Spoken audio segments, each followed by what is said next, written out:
Have you ever thought about how many words spill out of your mouth each day and how those very words are silently shaping your reality?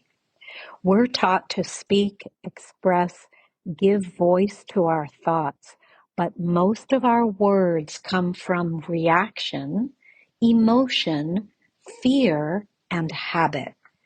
So if our words create our world, what happens when we return to silence?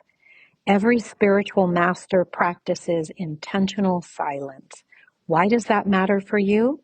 Because at your core, you are spirit, and mastering silence reconnects you with your highest creative power.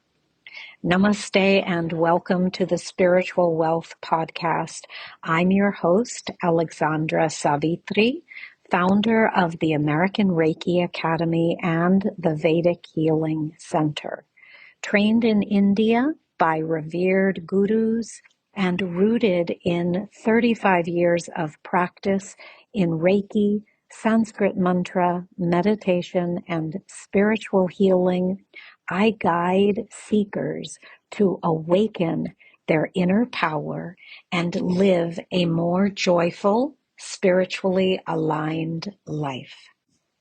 Here we journey through metaphysics, manifestation, Reiki, Vedic healing, mantra, meditation, and yoga to remember who you truly are and to help you apply that wisdom practically so that your dreams take form on earth. Welcome to today's episode, which is entitled, Want to Manifest Better? Stop Speaking. So as always, we begin with a brief chant. This is a chant that asks that our time together be beneficial and fruitful, and that we all prosper through this time spent in community.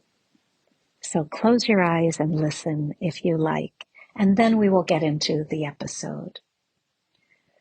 Om Sahana Bhavatu Sahano Punaktu Sahaviryam Karavavahe Tejasvina Vadidamastu Ma Vidvishavahe. Om Shanti Shanti Shanti Hari Om. So today I want to suggest to you to put some attention on this concept that there is sound around you everywhere. The world wakes up at dawn and we start to hear cars, children, birds, conversations, all sorts of sounds. You may not even realize how deeply sensitive you are to sound. But as a sentient being, sound is one of the most dominant forces shaping your internal state. And as we know in metaphysics, your internal state influences what you create, what you manifest. So it could be a kind word that you hear, a familiar song, the voice of someone you love, or something negative. All of these trigger reactions inside of you. I want to suggest today, if you really want to manifest better in your life, begin by withdrawing your energy from unnecessary words and cultivate daily pockets of intentional silence. So today, let me give you a little bit of guidance, and this is based on my daily silent practice, and I hope you will put this to the test. I always share what has worked for me, what I've been taught, but what I have practiced and what has really helped transform my life. The first suggestion is that at dawn, you begin in conscious silence. So we are accustomed to getting up and interacting with other people in our household, or maybe looking at the telephone. Um, Many ways we can uh, create sound from our beings, and sometimes it's very unconscious. So when you look at the phone, you might say something out loud. You might be just talking to yourself. But as the world gently wakes up, try to resist the urge to speak. Instead, listen. You will find that there are many thoughts already occurring within your being, and the urge to speak is very dominant in your being. But instead, align your vibration with spirit before outside noise and inner noise fills your energy field. I do this through meditation, through yoga, through Reiki, through different practices, rituals that I do in the morning. And even before I start chanting, because I have an extensive mantra chanting practice, I am cultivating complete silence. It is a wonderful thing also to play devotional music in the morning, but that also contributes to sound. So when I say silence, I mean really complete silence. There is nothing wrong with playing devotional music. I do that in the morning, playing mantras, playing prayers that you like, but use that time in the early morning to anchor in a silent, a silent pocket. I said at the beginning of this, a silent uh, time for this presence of just spirit that you find so deeply in silence, in complete silence.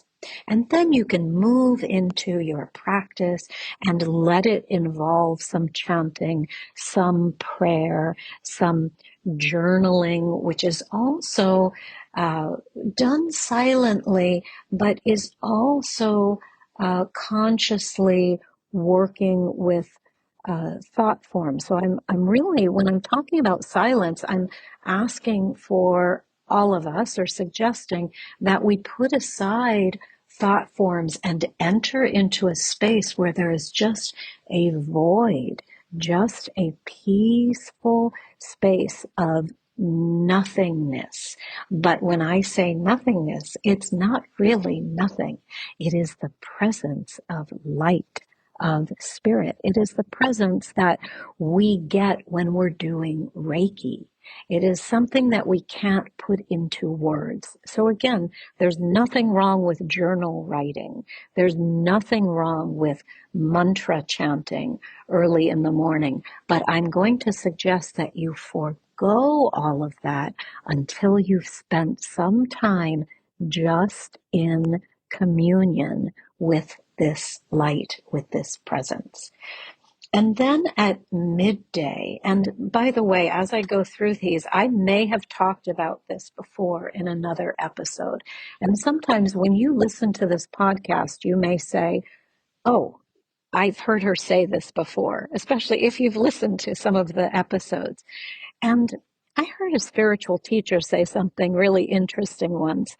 I heard her say, someone asked a question, um, and they said to her, it seems like you repeat yourself over and over. And she said, yes, you have you have observed that well. Because the thing about the repetition is we need it. And sometimes when we have a concept that is so precious, it must be stated over and over again and in different ways so that the audience, whether it be you yourself, you talking to yourself, or you sharing and teaching with others, so that the audience really gets, really imbibes, really understands what you are trying to express. And so that was a little detour to say, if you have heard me speaking about this Trinity energy before, which occurs during the day at dawn, at midday, and at dusk, then you are right. I speak about this a lot. It is a concept that is just based on indigenous wisdom, knowledge. It's taught in all cultures. It is very much part of the Vedic tradition that I studied. So honoring the morning, the afternoon, the evening, you can call it the circadian rhythm of the day. You can call it the God force energy, the generating energy in the morning, the operating energy in the middle of the day, the destructive energy towards the end of the day. We call it Brahma, Vishnu, Shiva. Creation, sustenance, destruction. And so if you start to if you start to consciously connect with this energy, with these energies 3 times a day through silence, you will start to derive a great peace and power. And that is what this episode is about. So moving on to midday. Midday, pause. Pause your speaking. Pause your activity. Let the sun start to nourish you, sustain you.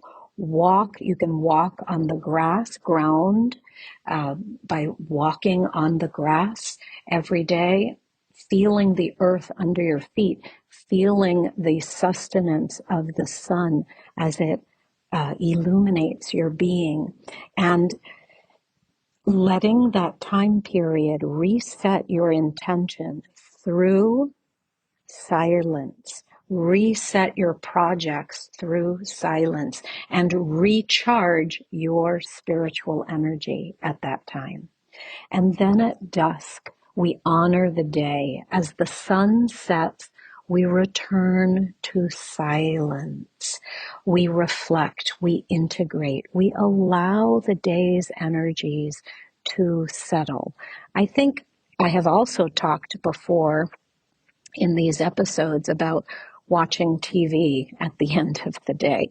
So TV watching is not really part of this resetting of energies, I would like to suggest. TV energy is, and if you're listening to this, you probably are not anyway a big TV fan, but the TV is draining you of energy. It's pulling your energy. It's actually, I'm going to use this phrase. It's not such a nice phrase. Dumbing down your awareness, because it is pulling, it is sucking your energy. So as the sun sets, needless to say, I may be preaching to the choir with this, because if you are listening, I am sure you are drawn to these spiritual practices already. And so it will feel very, very lovely to you to return to silence. And this towards the end of the day. So this simple practice has brought me profound peace, presence, power, and surrender, all essential elements of the manifestation process. I have also, I'm sure, said this before in other episodes, and I will continue to say it because my gurus have beautifully shared gems of wisdom with me that remain with me forever in my heart, in my soul, in my energy field. And my guru in India my personal guru taught me that surrender is the highest form of yoga. So think about that concept again. Surrendering to everything that happens in your life as being the highest form of yoga. Remember, yoga means to unite, to yoke together, to connect you back to source. Most people think of yoga as postures, as asanas, but the true transformation in yoga happens in the silence between words, between asanas, just in stillness, when we return to source.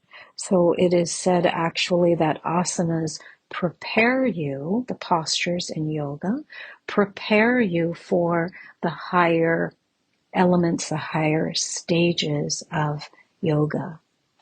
And so in Reiki, in Vedic healing, meditation, and even in deep mantra practice, we cultivate ultimately this same inner silence. In mantra practice, there are different levels of chanting. There is audible chanting. There is chanting where no sound is coming from your mouth. There is chanting where the presence is just connected with in your being. You connect with the presence. There are different ways we work with mantra. So sometimes people think mantra is the audible chanting. Om Namah Shivaya, Shivaya Namah Om. It's one way of working with mantra, but what if you connect with Shiva, with what you are saying in silence after the mantra is spoken? Om Namah Shivaya, Shivaya Namah Om.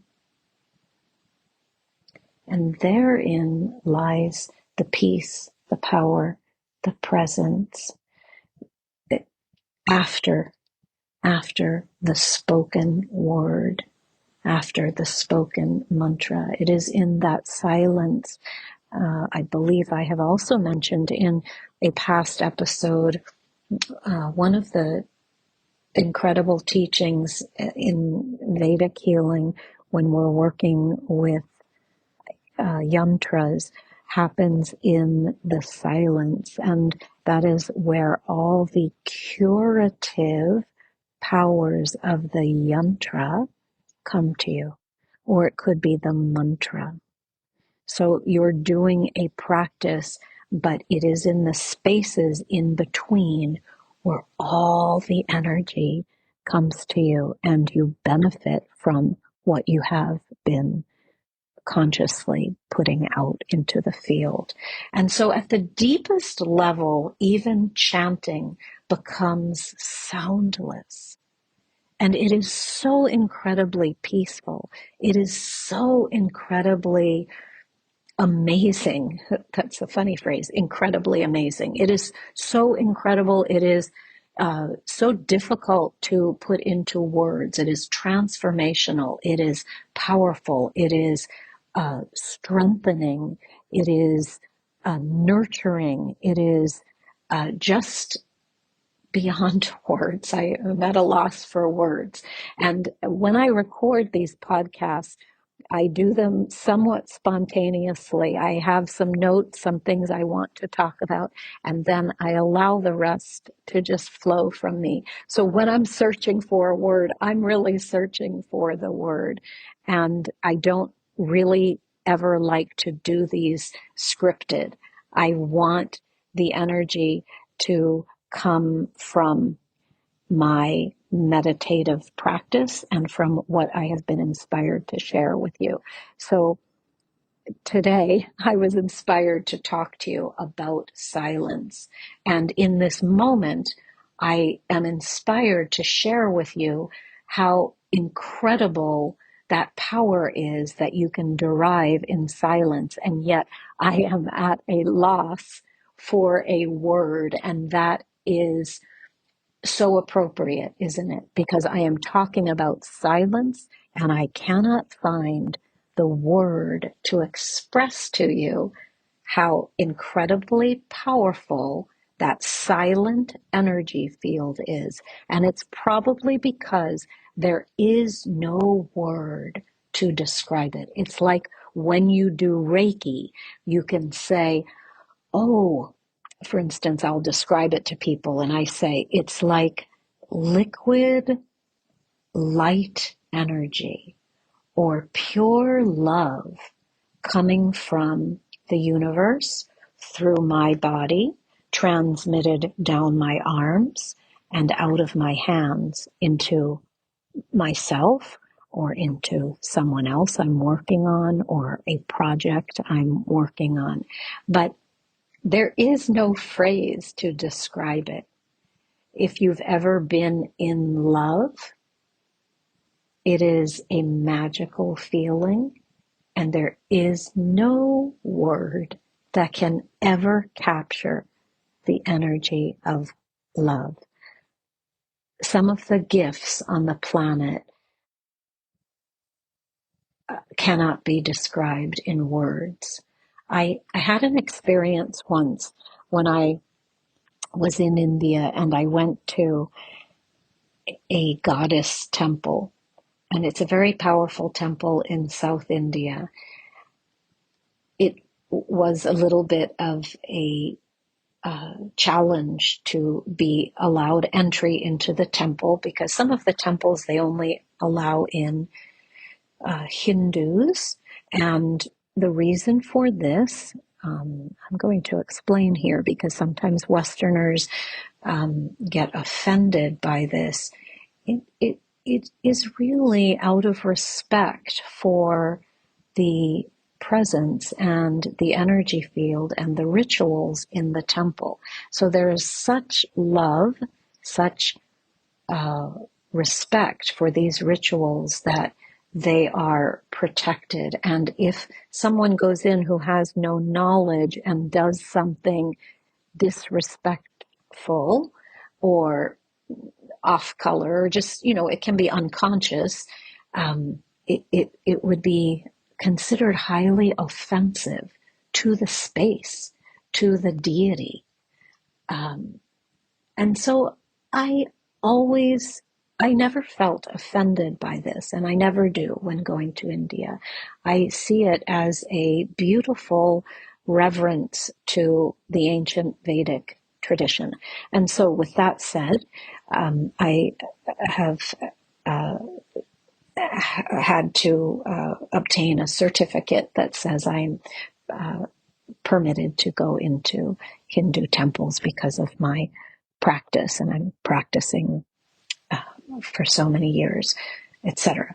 So in this temple, after some of the red tape, going through the red tape, I was permitted into the temple. And you can go into the temple, but to actually go in front of the deity is where they were restricting tourists, non-Hindus, foreigners who might do something offensive or God forbid damage the space in some way, which people could do either consciously or unconsciously. And so what I wanted to express is when I went into this temple, I had all the amazing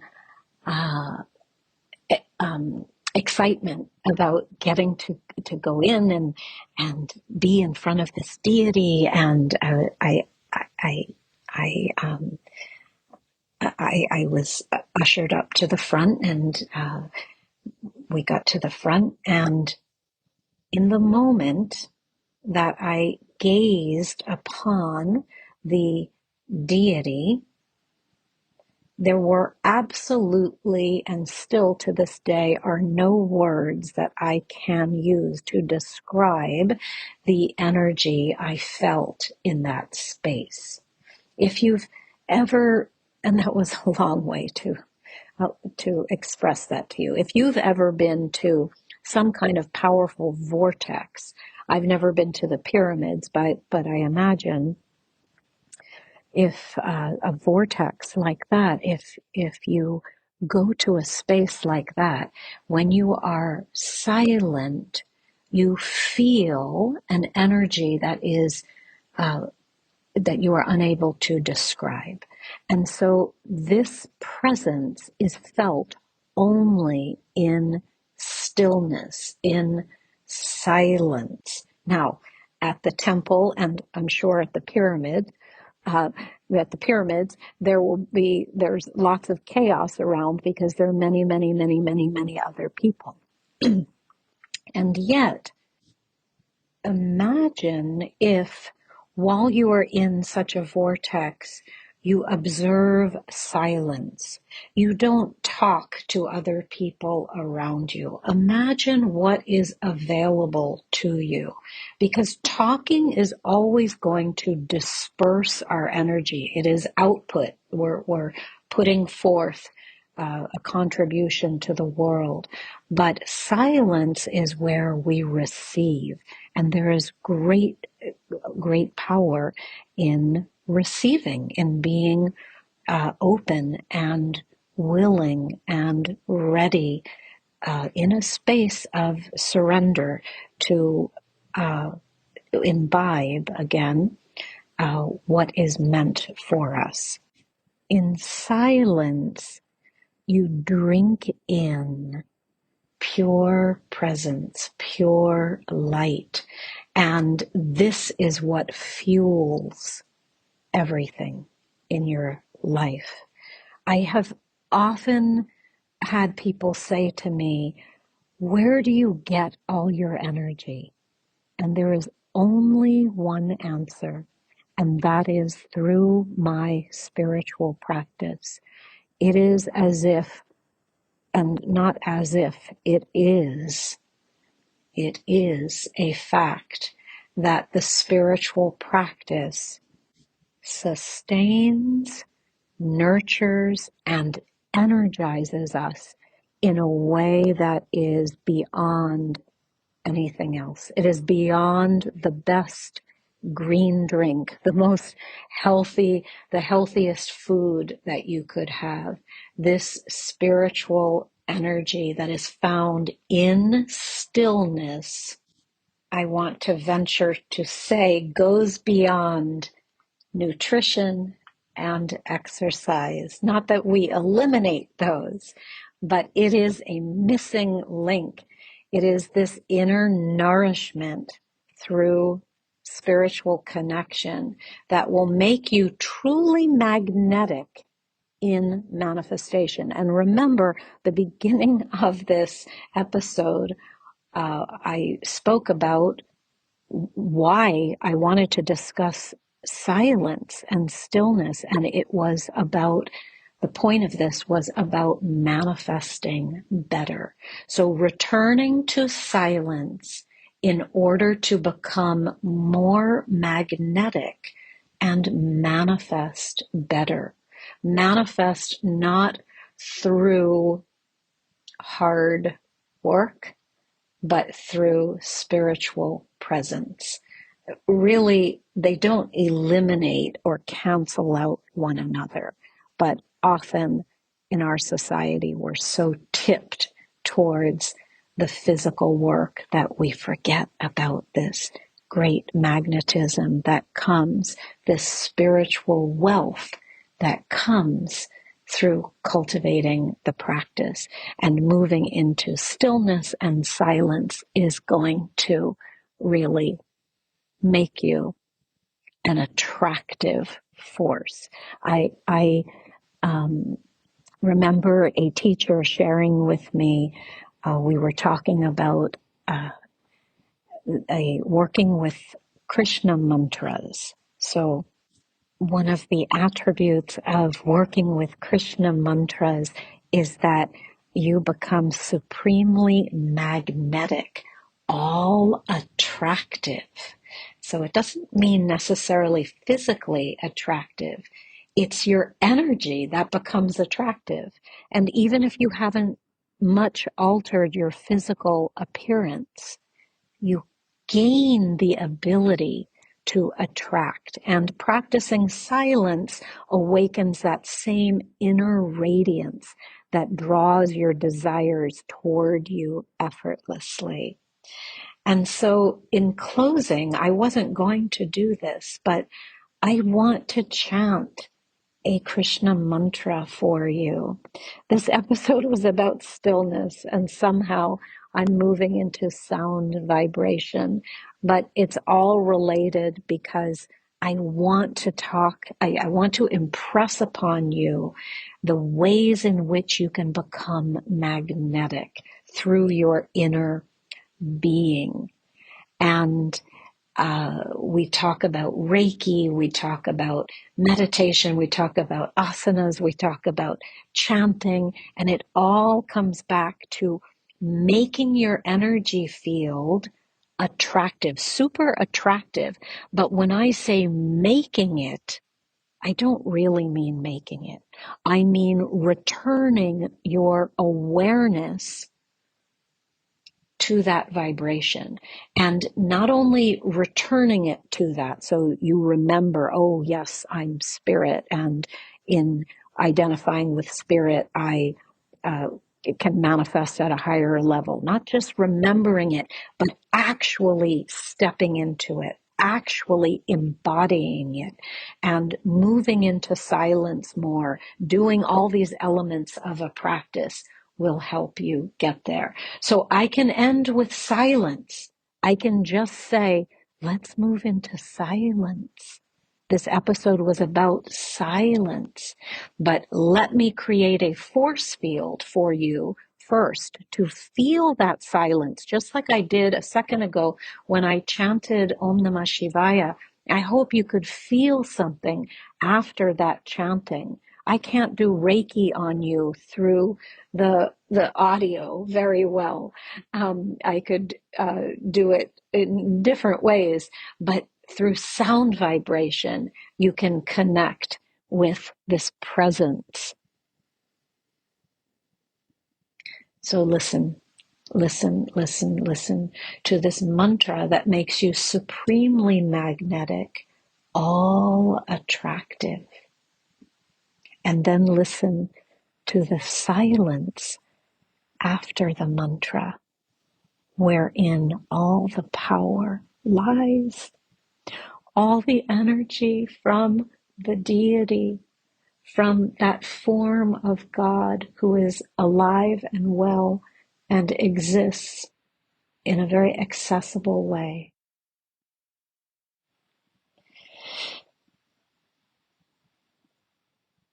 Hare